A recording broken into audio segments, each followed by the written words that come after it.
Do you know, beloved, one of the easiest persons to learn from how to perform a task or how to prioritize your life or how to deal with people and deal with situations is God. The easiest person to learn from is God, so that as we see God do something, we know that we also can do it in principle, because as 1 John 4:17 says, as God is, so are we in this world. Remembering the fact that we were created in His image, it then encourages us to follow His direction. And this is why Christ in Matthew chapter 5 and verse 48 challenges us to be ye perfect, even as your Father in heaven is perfect. And when you look at the concept of perfection, it's a concept that speaks to being whole and being complete. Because we were originally created to be whole and complete. And everything that exists in nature is whole, it is complete. So you take a fruit, for example, say like one of my favorite fruits are grapes or mangoes. And when I eat that mango, when I eat on that grape, it's whole, it's complete. So if the fruit can be whole and complete, therefore me who was created in God's image, now that fruit was not created in God's image, but me as a human being, you as a human being that are created in God's image, God then expects you and I to be whole and complete.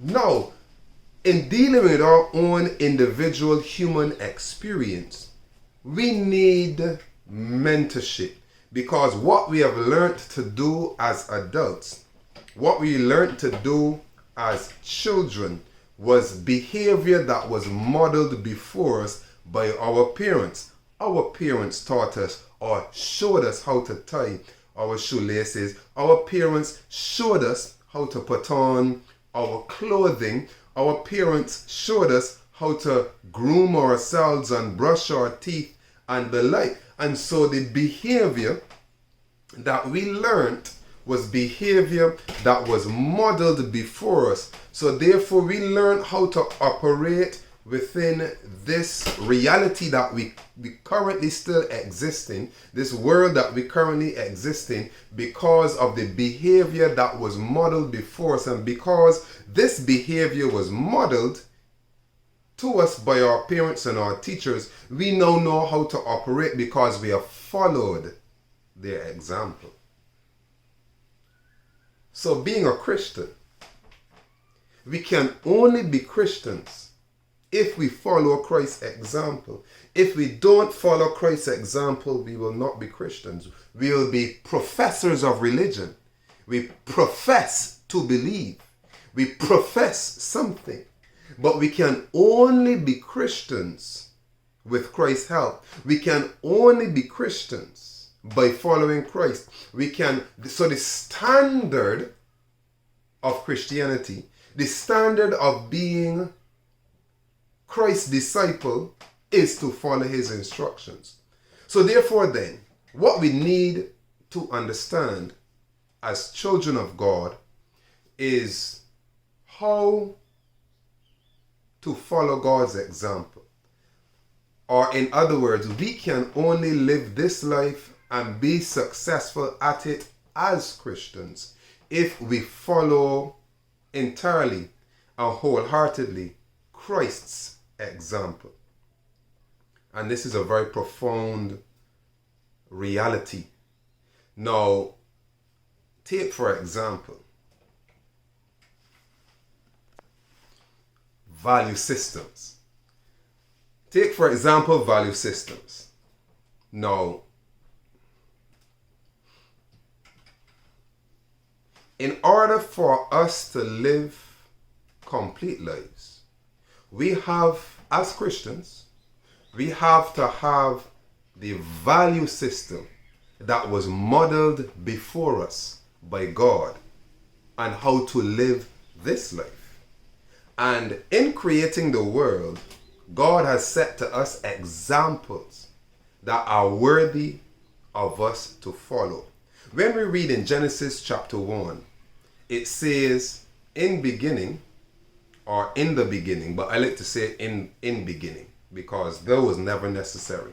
In beginning, God created the heaven and the earth was without form and void, and darkness was upon the face of the deep, and the Spirit of God moved upon the face of the waters. And God said, let there be light. And so the first thing that God created on day number 1 of creation was not light. The last thing that was made on day number 1 was light. But the first thing when he began creation that God made was time. Then he made space. Then he made matter. In beginning, that's time.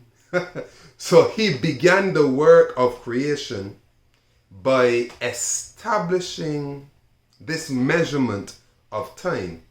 God created the heavens and the earth. So he created our entire solar system, because this earth, our solar system, supports this life form, this planet called Earth.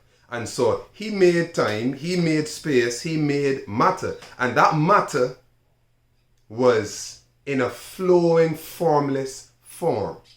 And so, kind of a little redundant.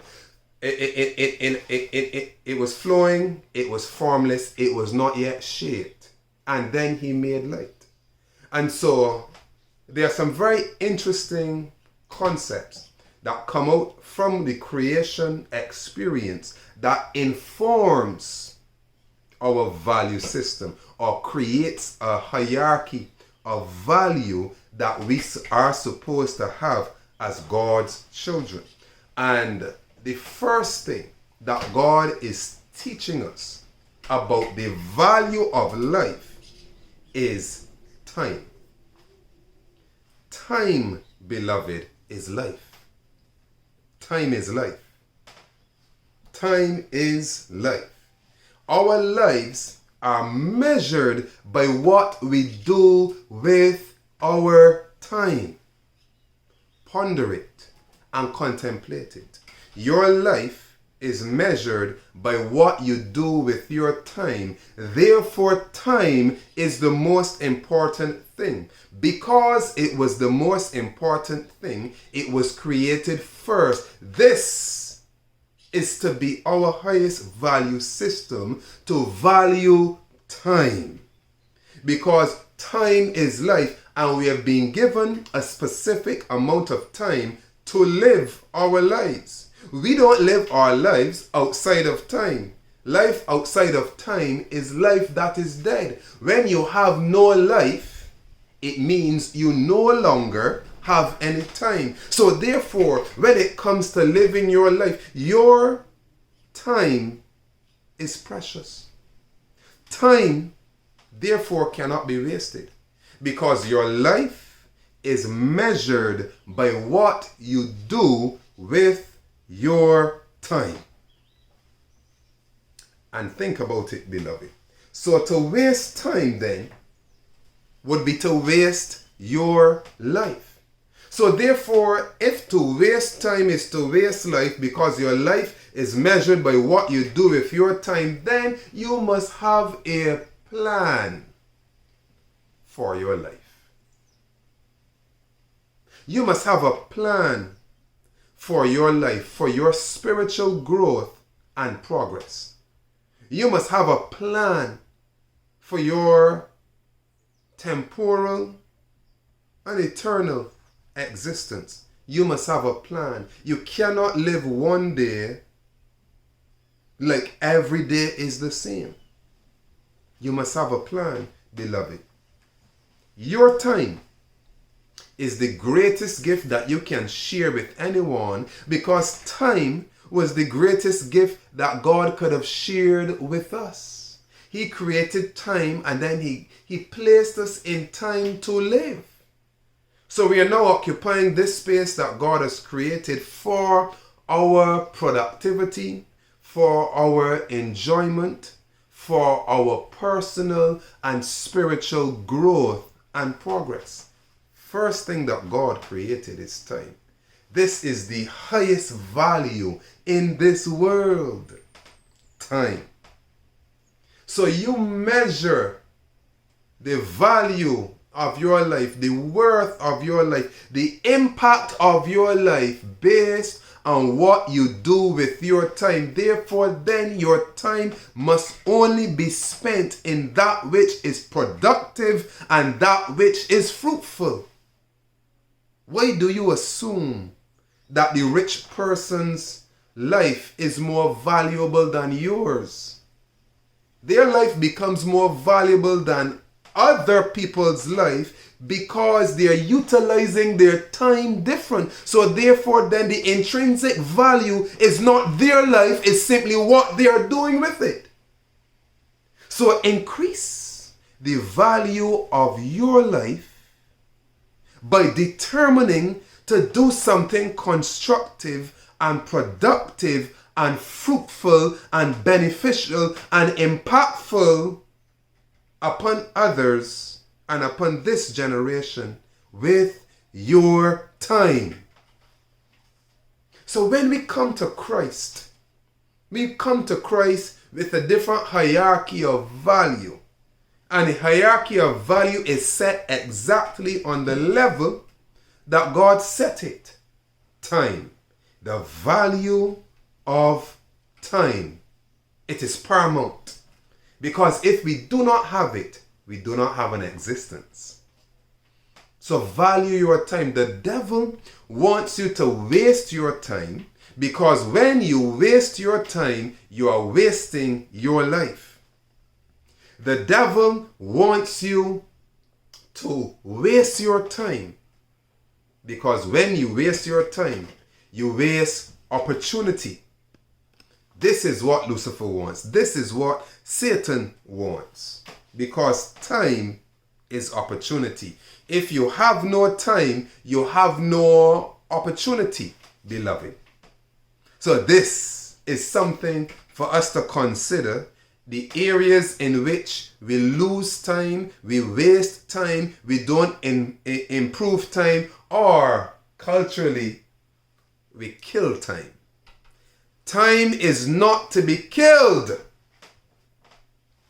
Time is to be utilized in such a conscientious fashion that we crowd as much good works, that we crowd as much spiritual and personal development inside of time. So occupy your time filling your spirit, because it is not an excuse that we can give to God that we did not have time.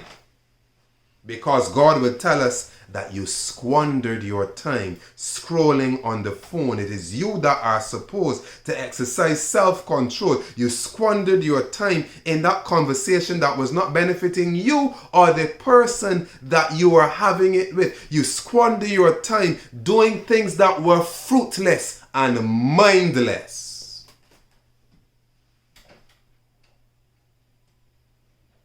And this is not to say that your time must constantly and incessantly be occupied in doing certain things, because there is a need of spending your time in causing your soul to rest and commune with God in nature.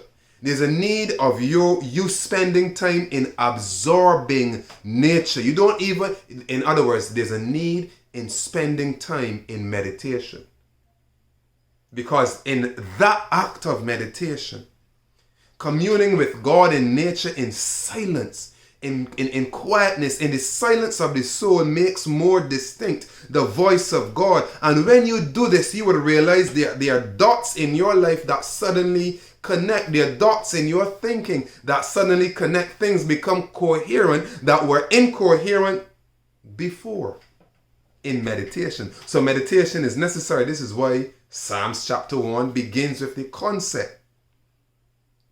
Blessed is the man that walketh not in the counsel of the ungodly, who meditates upon God's law day and night. And God's law exists in nature.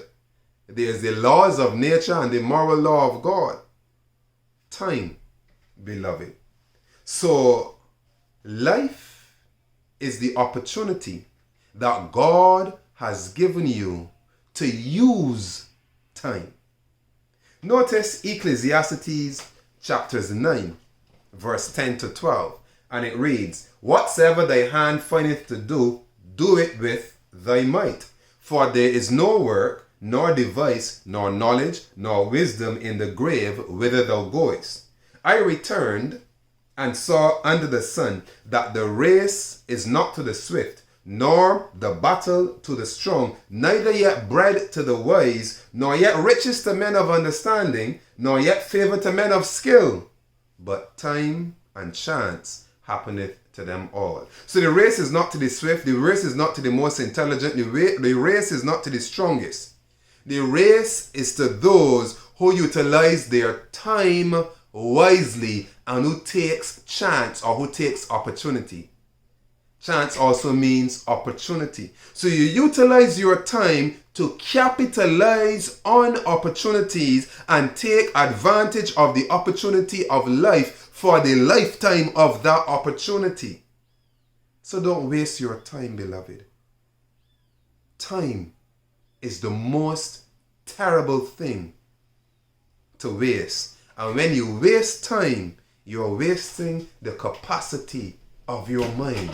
And we already know, courtesy of Malcolm X, time, a mind, is a terrible thing to waste. So don't waste time, beloved. Time and chance have been given to us all. And so therefore, your hierarchy of value begins with time. Time. Time. Because when we consider time, we consider who created. And time has a creator. And that is God. So our value system of how to live our life under God is first, to please God, we must value time. And this is why God did everything in 6 days of creation and rested on his seventh. Because he brings to our mind the very thing that he started creating with is the very thing that he ended creation with. And therefore he has given us a Sabbath of rest to contemplate the use and the value of time and him as the creator of it. Blessings and peace.